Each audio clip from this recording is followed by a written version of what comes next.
আশুরা উপলক্ষে কি কি আমল করব? আশুরা উপলক্ষে সর্বপ্রথম এবং প্রধান আমল হলো রোজা রাখা, যেটা আমরা এতক্ষণ বললাম। মুহররমের 10 তারিখ এবং তার সাথে 9 তারিখ, এই দুইটা রাখা উত্তম, কারণ নবী সাল্লাল্লাহু আলাইহি সাল্লাম বলেছেন, যদি আমি আগামী বছর বেঁচে থাকি তাহলে আমি 9-10 রোজা রাখবো। এই জন্য 9-10 রাখাটা উত্তম, এটা নবীজির স্বপ্ন ছিল, আকাঙ্ক্ষা ছিল।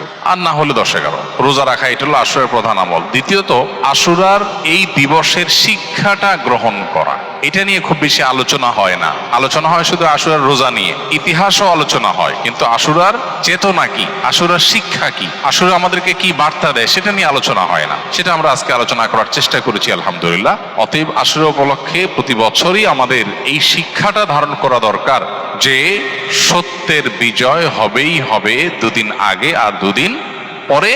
আর অসত্য এবং বাতিল লাঞ্ছিত, অপমানিত, পরাজিত, নিমজ্জিত হবেই হবে, সেটাও 2 দিন আগে বা পরে।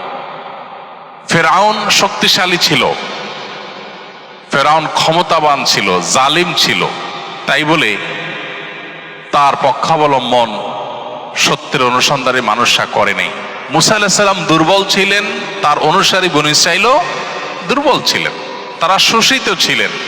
আর ফেরাউন শোষণকারী ছিল।